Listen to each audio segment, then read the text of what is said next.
You know that feeling you get from a really good spooky story? The one that makes the hairs on your arms stand up? Well, get ready because we're about to dive into one of the creepiest classics of all time, The Monkey's Paw. And we're going to unlock its secrets by looking at the powerful words the author used to build this world of suspense. Let's get started. Okay, first things first, a question for you. If you could have 3 wishes, anything at all, no rules, what would you wish for? Seriously, think about it. Would you want to be famous, have a pet dragon, unlimited ice cream? Keep that thought in your head because our story today is all about wishes and how they can go very, very wrong. So let's set the scene. It's a dark, stormy, windy night. But inside, we meet the White family. There's a mom, a dad, and their son Herbert. And they're all safe and sound in their warm, cozy little home. Everything feels totally normal. But, that's usually when things are about to get weird. But here's the thing. The Whites felt their life was a little, prosaic. Just an ordinary, everyday, kind of boring life. They were getting tired of playing frivolous or silly and unimportant little games just to pass the time. They were hungry for a little excitement. I mean, just look at how calm everything is. Mr. White and his son are playing chess placidly, just peacefully and calmly. Mrs. White is knitting amiably, all friendly and pleasant by the fire.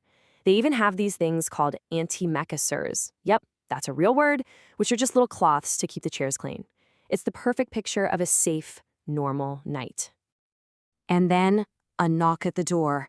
It's a guest, an old army buddy, Sergeant Major Morris, who has seen the world. And he's brought a little souvenir back from his travels, something very, very strange. The Sergeant Major starts telling them this unbelievable story from his time in India. He talks about a Fakir, who was a kind of holy man, someone people believed had actual magical powers. And this Fakir decided to put a spell on something. Now, this spell came with a pretty serious warning. The Fakir believed that fate, or destiny, controls our lives. And if you try to mess with it, you will be very, very sorry. Basically, he's saying, don't mess with destiny or you'll regret it. This is a huge clue about what's coming, right? So what was this magical object? It was a talisman, something that's supposed to have magic powers. But this was no lucky charm. It was a dried up, shriveled monkey's paw. Yup, a creepy, mummified monkey's paw. This paw looked totally mutilated, like it had been severely damaged. It just gave off this sinister vibe, that feeling you get when something bad is about to happen. The Sergeant Major says the paw is maligned, meaning everyone who's ever had it has talked about how evil and awful it is. It's brought nothing but trouble. You can just see the fear in the Sergeant Major's eyes. His normally rubicund or healthy and reddish face goes pale while he's talking. In fact, he gets so scared he throws the paw right into the fireplace. But Mr. White, moving furtively, all secretly and quickly, yanks it out of the fire.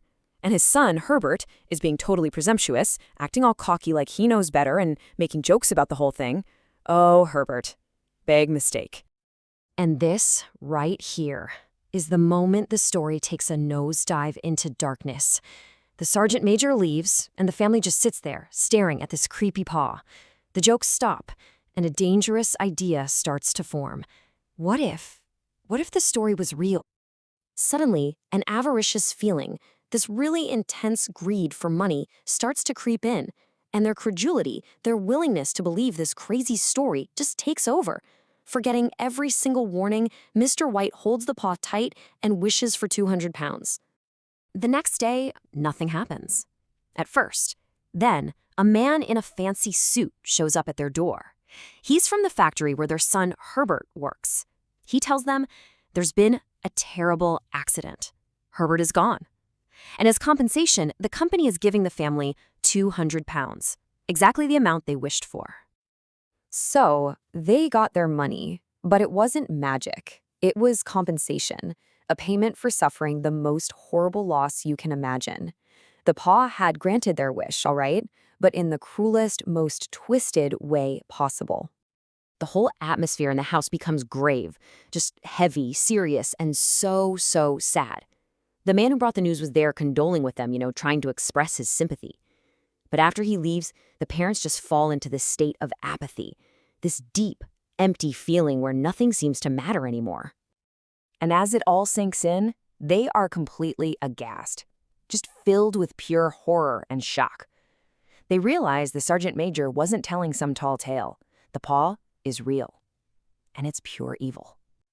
A week goes by, and one night, in the middle of her grief, Mrs. White has this sudden, desperate idea.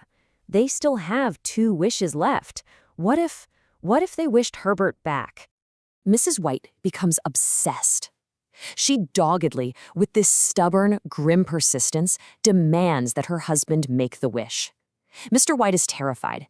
He knows the peril, the incredible immediate danger of what she's asking, but she won't give up. So finally, with a grimace of pure horror on his face, he picks up the paw and wishes his son was alive again. They sit in the dark, waiting. For a long time, there's only silence, and then a quiet little knock is heard at the front door.